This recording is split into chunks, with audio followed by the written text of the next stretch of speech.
Hebrews chapter 12. Hebrews chapter 12. There's some places that we go back to on a regular basis, and we enjoy it. We see the same things every time we go back, and you pick up on things that you didn't see before.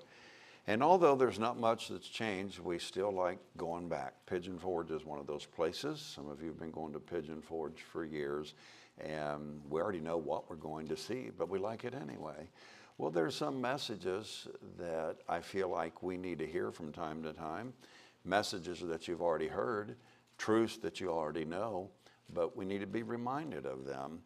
And that will be the case with this message this morning. I heard one of our teenagers last week before we even went to camp, and I actually appreciate this kind of a spirit, that they said, I hope somebody preaches on bitterness throughout the week because I need it. That's before we went to camp. And how's that for? I say sometimes people come, they sit in the pews and they want to see how good the preacher is, and they'll hold off on making decisions they need to make. And if the preacher hits it, we'll get it taken care of. But if the preacher doesn't hit it, well, he wasn't on very good today, so I have another day to live, in my wrongdoing. So, but I appreciate one of our young people has said, I need somebody to preach on bitterness. I thought about preaching on bitterness last Sunday morning, but I didn't. And then we went to camp, and I think everybody in our youth group gave up bitterness throughout the week. Now, that's a little bit of exaggeration, but not much. Not much. I mean, I'm reading the decision slips as they come through, and as I'm looking, and so many of these are the kids from our church. Bitterness, bitterness, bitterness, bitterness. I looked over at Brother Caldwell. He and I were standing next to each other, and looked over at Brother Caldwell, and I said, wow, we got a bitter youth group. So I said that tongue in cheek, but not after that service, because then we didn't have a bitter youth group after that service. And so I thought about preaching on bitterness throughout the week. And I've just been thinking about it. I said, these young people deal with bitterness, and chances are you adults deal with bitterness. Maybe just as much, if not more, than the teenagers do. That's one reason why I wanted to give you a little bit of a plan of salvation, or some thoughts about salvation before we got to the main message, because when it comes to dealing with bitterness, it's not really a salvation message, more of a life-living message. But I want to give you some thoughts about bitterness. I may continue on it next Sunday morning because I don't have enough time to deal. I want to give you some statements about bitterness this morning, and then, unless the Lord changes my mind, next week I think I'll give you some characteristics of bitterness. And we'll look at some telltale signs of why you may have bitterness in your life. And so I want to give you some thoughts this morning about bitterness. By the way, our parking lot is packed this morning. I always check and see before I come out and to the platform. I apologize. It's in the process. Hopefully, by the beginning of fall or end of summer, our parking lot will be done, and we will gain more parking spaces. So for those of you that are newer, you can double park. You can park in the grass over here. You can park out on the road. You can park in a car lot in front of us. We run a shuttle bus before Sunday school and before church, and you can park in the parking lot, in the car lot, and come over here. But if you'll be patient with us, don't get frustrated and just go home. I can understand why it'd be a frustration not having a parking space. We're working on it, okay? We're just about there, so a few more weeks, and I thought I would mention that. And so Hebrews chapter 12, Hebrews chapter 12, and before we read, let's pray together. Lord, I pray that you'll be with us in these next few minutes. I pray that you'll help me as a pastor to help our dear people. And so as I give some of these basic thoughts this morning on bitterness, I pray that you'll guide me, give me liberty. We'll thank you for it in Jesus' name. Amen. Hebrews chapter 12, and look at verse 14. Verse 14 says, "Follow peace with all men and holiness, without which no man shall see the Lord, looking diligently lest any man fail of the grace of God, lest any root of bitterness springing up trouble you, and thereby many be defiled." We'll go back to verse 14 and give you a couple thoughts. To follow peace with all men. You don't have to be the grouchiest person in the world. That shouldn't be your goal in life. People should like you. I taught that in Sunday school class this morning. It's okay to be liked. You know, I've never made it a goal of my life. Some preachers seem like they want to get up and make statements that makes everybody mad, and they feel like they've accomplished something if a fourth of the congregation's mad at them before they leave that morning. I'm not one of those. It grieves me if I've made somebody mad. I want to be able to preach on sin and do it in a way where I'm not offending people, but we're just making the devil mad. So that's the way I like to preach on sin, and I work on that. And so the scripture says we're to follow peace with all men, and that ought to be a goal of our life, to follow peace with all men. By the way, your family is all men. I don't mean everybody in your family is a man. You understand what I'm talking about. You ought to treat your family just as well as you treat all the church people. We jokingly say, you know, you bump up against somebody and boy, you get real apologetic. "Oh, I'm sorry." And then you turn around, it's one of your own family, and you say, "Oh, you know, like, never mind." Well, we ought to be just as respectful of our family as we are to everybody else in church. And I'm going to chase a little rabbit here. Part of the problem that teenagers have is that they have a hard time being following the Lord because they don't see the consistency at home. And mom and daddy, they come to church and put on this good front, but at home it's like a war zone, and mom and daddy are carrying on and yelling and screaming and cussing at each other all week long, and then they come to church on Sunday morning, and you want your teenagers to live for God. And so it is okay if you follow peace with your wife, and if you follow peace with your husband and your kids. And you kids, it is okay if you get along with mom and dad. That is the right thing to do, by the way. That's the scriptural thing to do. And we're to follow peace with all men and holiness, without which no man shall see the Lord. And so without this peace of God that we ought to have in our life, there are two things I want you to see. There's a twofold application here. If you've got bitterness in your life and you get all that grouchiness that's going on in your life, then two things. One, people will not see the Lord in you. That's why our countenance ought to be in such a way that people can see the Lord in us. And so if you run around being a bitter person, people aren't going to see the Lord in you. And not only that, will people not see the Lord in you, but I've watched this happen through the years because somebody has gotten bitter. I've watched them sit in the church services and hang on to their bitterness, and because they're hanging on to their bitterness, they can't see and be able to understand what God has for them because they cannot see the Lord because of all that bitterness that they have. So that's a twofold application. Follow peace with all men in holiness, without which no man shall see the Lord. And looking diligently lest any man fail of the grace of God. If you're going to get rid of your bitterness, because I'm telling you all, bitterness is an ugly monster. Okay, it is an ugly, ugly monster. And it's not going to go away very easily. And in order to get rid of bitterness, you're going to have the help and the grace of God in order to get rid of it. Bitterness is not one of those things that a preacher can wave a magic wand and just say to you, "Oh, just get over it." You know what? There are some things in life you don't just get over. There are going to be some things that people are going to take to their graves that hurt them, and some hurts are going to be taken to the grave. And doesn't mean that you haven't gotten a peace about it necessarily, but you can't just get over bitterness. It's not that easy to get over bitterness. You say, how do you know that, preacher? Well, I hate to say it, but there have been a couple times in my life I've been bitter. I wish I could stand before you this morning and say as your preacher, "I've never been bitter. What's wrong with the rest of you?" I can't say that. There's been a few times I've gotten bitter in my life. I got bitter at a preacher one year. I was in evangelism, as poor as can be, and travel from state to state and church to church, and you depend on the love offerings of other people. And I remember as a younger person, and my wife and I had married, and I think at the time we had 3 children, and traveling in evangelism, and traveled to Louisiana. I had to sell a car in order to have enough money to get there.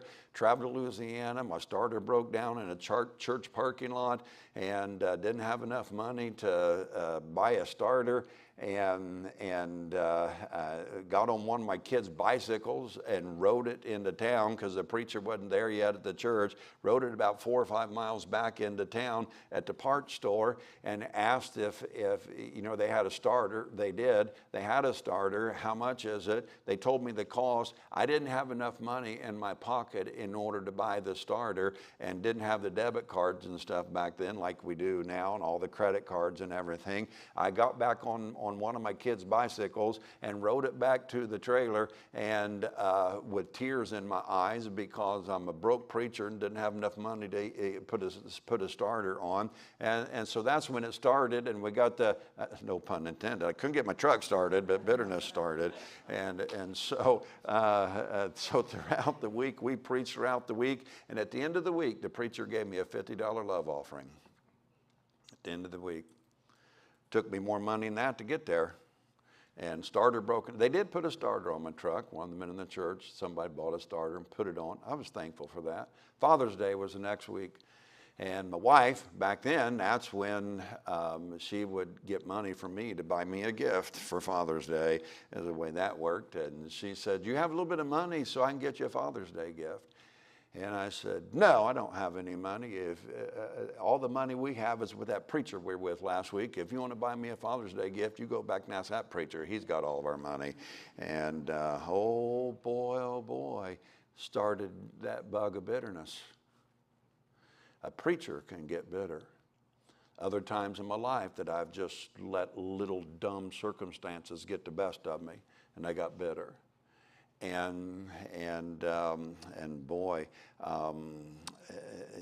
you know, it's just, I want to tell you this. Let me go ahead and tell you the end of that story. I was preaching at Roanoke the very next week, or a few weeks after.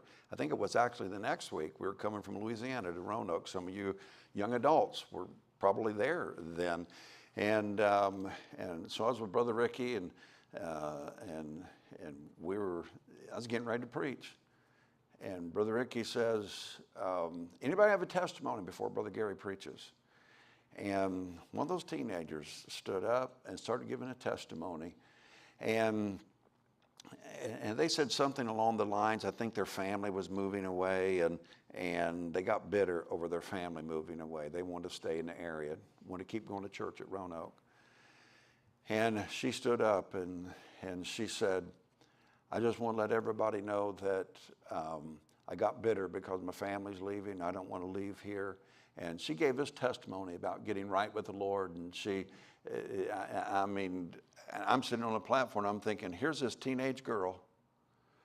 She asked God to forgive her for her bitterness about moving away. Tears running down her cheeks. I'm getting ready to preach to a bunch of teenagers, and God smote my heart. Said, here you are to help them, and you got bitterness in your heart, and a teenage girl can get victory over her bitterness, and you're the guest speaker, and you don't have enough maturity to get victory over your bitterness. I thought, what in the world? I don't have a bit of business preaching to these teenagers. I just turned around in my chair on a platform and asked God to forgive me. Now, Brother Ricky's got a youth group out here crying because of testimony of some young girl. He's got his guest speaker turned around the seat back here crying. He's in the middle of all of this. What in the world are we going to do with all of this? And I said, Brother Ricky, can I say something? So I got up and told this story. I said to those young people, I'm sorry, y'all. What you accepted this week was a bitter young preacher.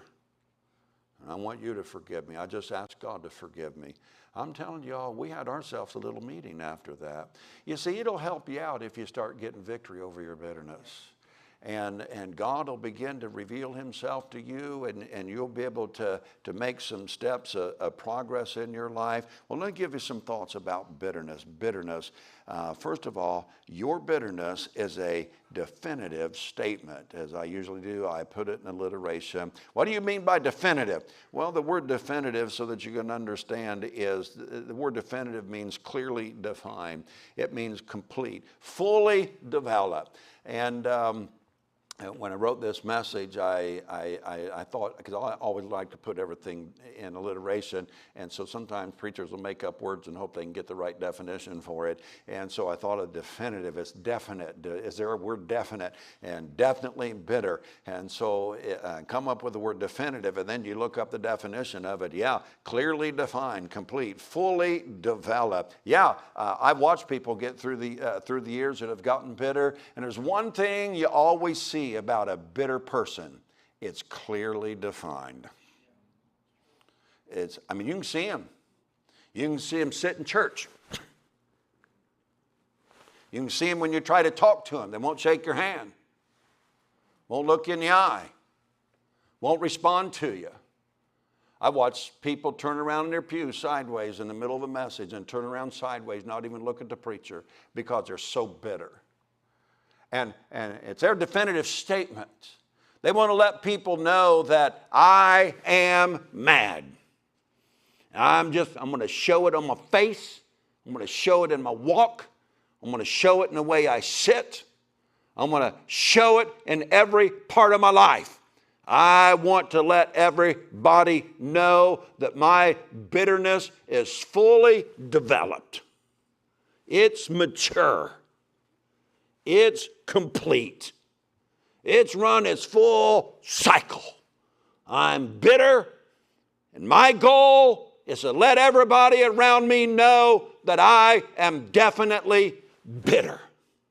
Okay, well, if that's the case, let me remind you then, we see it. Okay, you've made your point very clear. I see it. You'd be amazed at how many times you can see things from here. And not only that, in the way that, you see, people often forget that when they're dealing with a pastor, that they're dealing with an individual that deals with people on a daily basis.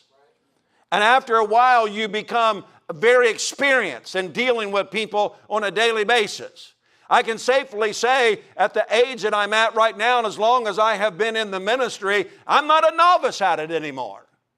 And it doesn't take me very long to see when somebody gets bitter. And by the way, the goal is when somebody gets bitter, they don't want it to take very long. They want everybody to know, I am bitter. Okay, Mom, everybody knows you're bitter. All the kids know you're bitter. The husband knows you're bitter. Your sisters, your brothers know you're bitter. Mom and Daddy are still alive. They know you're bitter. Okay, hubby, everybody knows you're bitter. You throw things, you're angry. You cuss, you carry on, you hit things. You drive like a wild maniac. Scare everybody to death in the car. We get it. We get it. You can't even talk to your dog with compassion anymore. Kick the dog around. We get it. You're bitter. You're bitter. You've made your definitive statement. Everybody sees it. And so when it comes to bitterness, it's a definitive statement. Second of all, not only is bitterness a definitive statement, bitterness usually is directed at somebody. I understand that from time to time circumstances happen in a person's life and people get bitter at circumstances. But more times than not, people get bitter at a person. I've watched wives who have just gotten bitter at their husband. I've watched husbands get bitter at their wives. I've seen parents that are bitter. I've seen children that are bitter. Mom and Daddy, I wish you all could be at camp this week and see all of these kids that walked forward and made a decision to give up bitterness. Now, I have a question for all of you parents. How come your kids are so bitter? That's a parental statement right there. How come your kids are so bitter? What kind of an environment are they living in that has created all of that bitterness? By the way, I held a few of our boys this week, and we've got some young men that are sitting right here, right now, who's had parents make statements to them. And I've hugged them, and with my tears also, I've said to them, no parent should ever say something like that to you. And I understand that. And I mean, when statements are made that I wished you weren't even born. I held one of our boys this week, and he's here this morning. Pastor, I've had to deal with my daddy telling me I wish I wasn't even born. Well, that'll make a kid bitter. And so I understand there's some circumstances and some people, I mean, there's some circumstances I look at people and say, I can't blame you for being bitter. I can't blame you. Should never be treated that way. And bitterness happens because of sexual abuse. I hate to go down that road. I've heard preachers preach that God's people are never victims. I don't believe that. You sit here this morning, you've been sexually abused, you're a victim. You're a victim. Let me remind you that this preacher is bound by the law to be a reporter. Y'all understand what I'm saying? It's not anything that we can fool around with. Somebody brings an accusation to me, I'm calling the police. You have to deal with your own consequences. And so there's just been so many things that have changed through the years. Preachers used to think they could counsel people and help people, and we become our own psychologists. I mean, in 40 years of the ministry, there have been so many things have changed. We live in a generation now, I say, look, some of this stuff is even beyond some of us preachers. And it's best you deal with all the legalities, all of this stuff. And I understand sometimes when you get bitter. That's usually directed at somebody, a husband, a wife, parents, children, a brother, a sister, a pastor, a school administrator, a boss, a judge, a lawyer, a policeman, a neighbor. I understand that. And I mentioned earlier, some of y'all can't even talk right to your own dog. You're bitter that your dog is still living. And so, I have in parentheses, I don't understand getting bitter at a dog, but I do understand how I could get bitter at a cat. I do understand that. So, I really am not a cat hater. I think you ought to treat all animals with kindness. I really do. But I love just making that little jab there. That's from my sister-in-law, Julie. She loves cats. And so, and others of you do too. And I'm sure they're a good pet. I'm glad you got yours. Okay, so bitterness. Okay, bitterness. And so bitterness usually is directed at somebody. The truth is, bitterness is your payback. Don't miss that statement. You treated me wrong. I'm bitter. Take that. It's my payback. It's my way of saying to you, I'm not going to accept the way you treated me, so I'm bitter. So, again, I understand why some people get bitter. Some circumstances, the way some people are treated, why wouldn't you get bitter? I understand that. But here's the thing, a couple of the things that I got to try to hurry. The sad thing is, so first of all, bitterness is a definitive statement. It's usually directed at somebody. It's your payback. And it's usually not detected by the one who has it. A bitter person doesn't like to admit that they're bitter. I'm not bitter. Who, me? I'm not bitter. Everybody around you knows you're bitter. The only one that doesn't know that you're bitter usually is you. You know what I appreciate about these teenagers? Sometimes these teenagers are so open and honest, it's almost shocking. But it's also very pleasant. We got a young man that says, I'm going to camp and I'm bitter and I know it. Hope somebody preaches about it. That's pretty good. At least he knew he was bitter. But I've watched people through the years, you're so unpleasant to be around. Which, let me give you the next point. Your bitterness defiles everybody else that's around you. And I want you to see that. This is not a... verse 15, looking diligently, lest any man fail of the grace of God, lest any root of bitterness springing up trouble you, and thereby many be defiled. And so some people say, well, I'm not bitter. Oh, really? How come everybody in your family says you're bitter then? You're the only one that doesn't know it, because you don't want it to admit it. This preacher will stand up sometimes and preach away, hoping somebody will hear a message in obedience and get it settled. And they sit there in their defilement, in their definitive statement. I'm not bitter. I wish that preacher just shut up. I'm not bitter. I'm going to go home. Okay, yeah, we see it. I get it. I get it. Oh, I'm not bitter, though. Why does he feel like he's got to preach like that? Get in the car and right away you start teeing off on the preacher. Where do you think he's coming from? Why don't you just preach the gospel instead of that kind of stuff? That kind of stuff makes me mad. I know. We understand. Yeah, because we're getting it. You're the only one not getting it. One of the first times I got bitter was at a church split. Second time I got bitter, our church split in West Virginia. I was pastoring there for 10 years. Our church split. They took up a petition to get rid of me. I was like, wow. What they didn't know, I was willing to sign my own petition. Amen. Give that to me. I'm ready to get out of here too. So craziness. People saying things and doing things are just upsetting to all of us. And we went through a church split. It was terrible. But I wasn't bitter.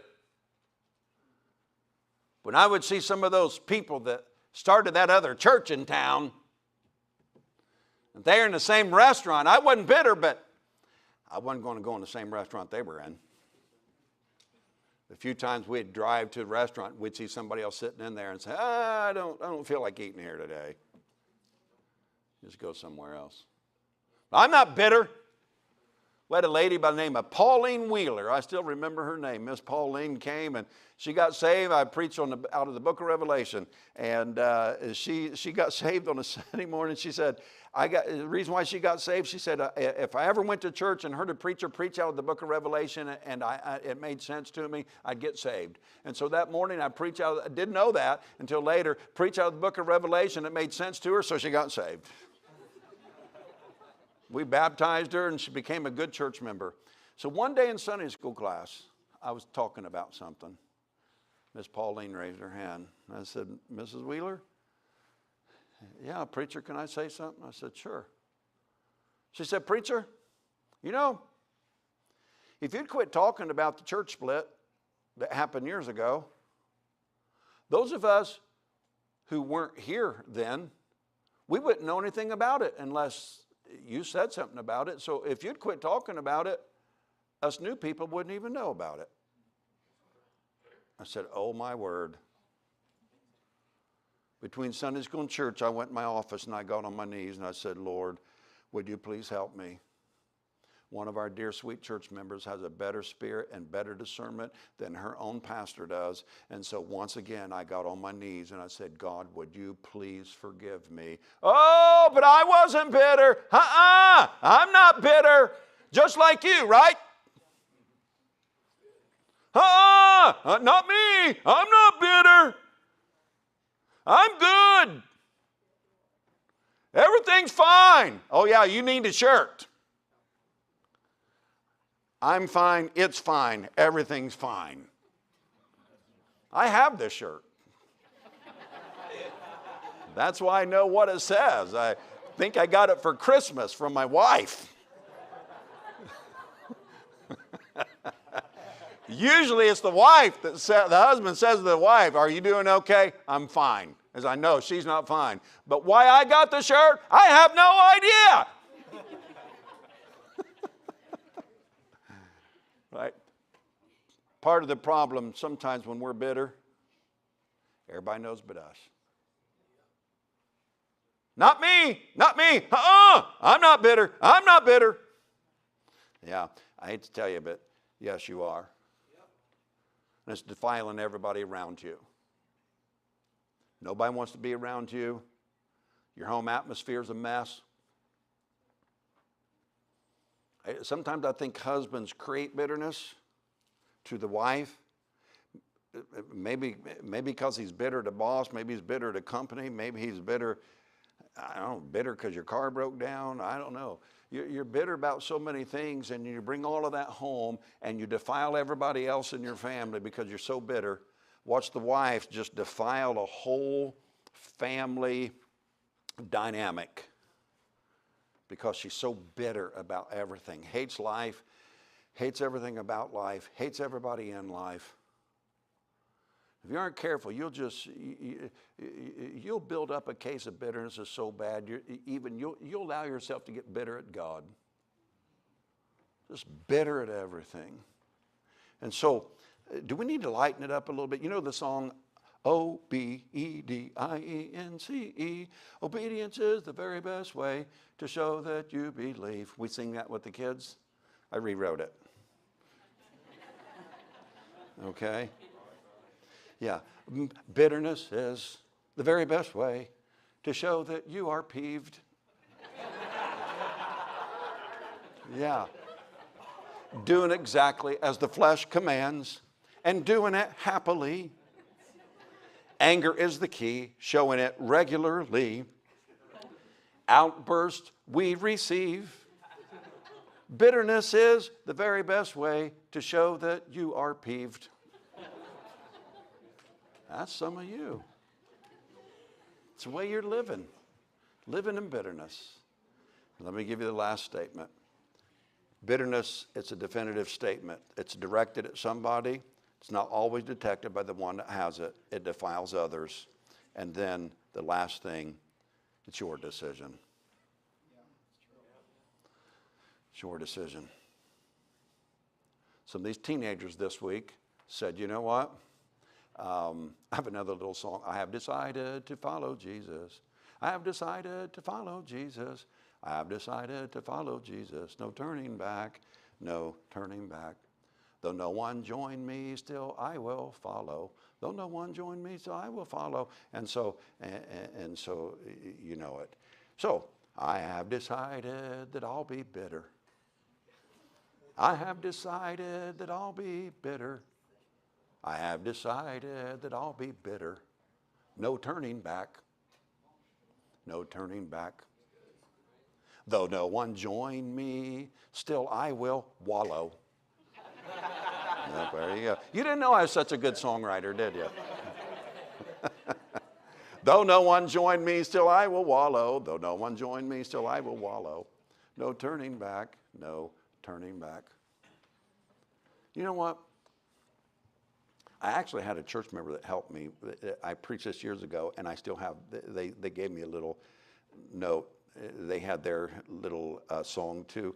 The world takes hands with me and says, be bitter.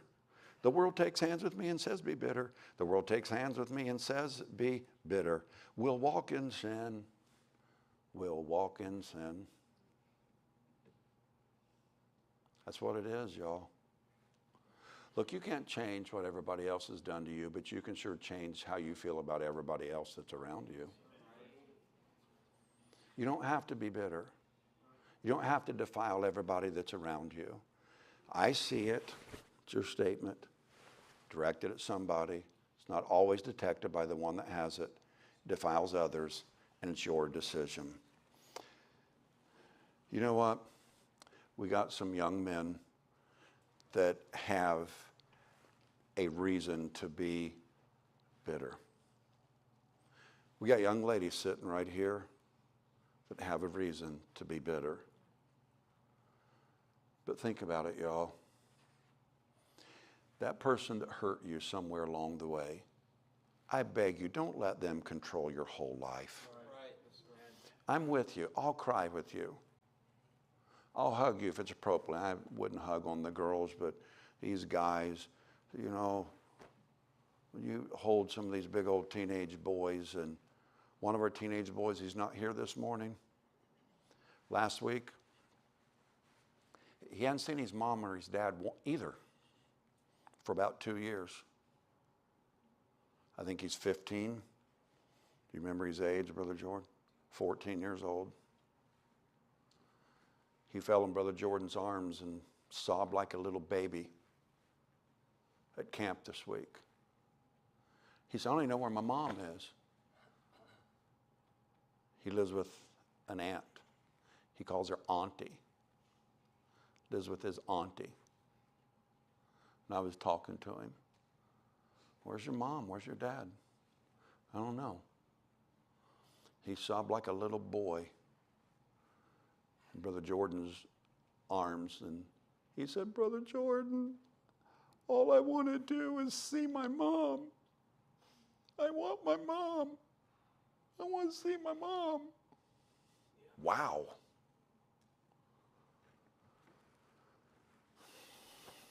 I can see why he'd be bitter. But you know what? I hate to say it, it doesn't help you, y'all. It doesn't help you. As much as I hate to tell you, it's your decision. You gotta give it over to the Lord. That's a toughie. It takes the grace of God. It takes the grace of God. Do I dare say it? We don't like to admit it. I don't think I was bitter because of my mom and dad's health and then being in a nursing home, selling properties to pay for medical bills. I'm not bitter. I'm not bitter. Oh, yeah? Then how come it controls you? How come it just, every being of your life, it seemed like? Till one night at camp 4 or 5 years ago, I don't forget how long it was now. Those Harris brothers got up singing, and multiple times I went to an altar. At home, here, my office, God, would you help me? And boy, that night at camp, and I'm cutting the story down a little bit, God finally gave me a victory. And I don't even know if I can tell you how to do it. I tried multiple times. Bitterness will rear its ugly head on you at any given moment, y'all. It might rear your head on you. You may come to an altar this morning and say, oh, God, please help me. And before you finish lunch today, it jumped back on you again. It did me. So I don't know if here's what I think happened.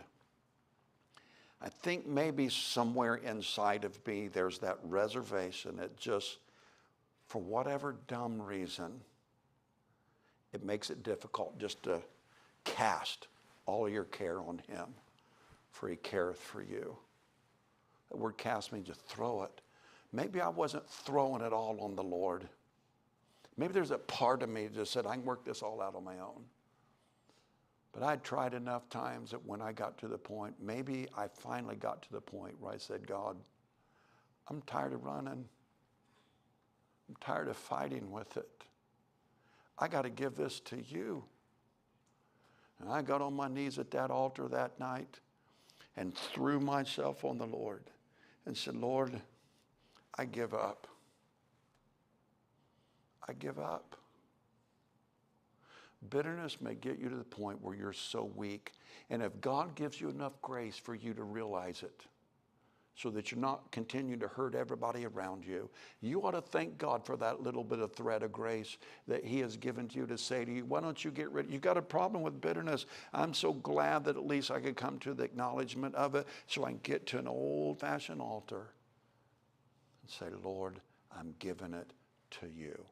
I've had victory for the last 4 or 5 years now. I don't know if that helps. I hope it does. Maybe you just need to come to God and say, God, please help me. I give it to you. I give up bitterness. Let's have a word of prayer. Lord, I pray that you'll help us all this morning. Not a real fun message, actually.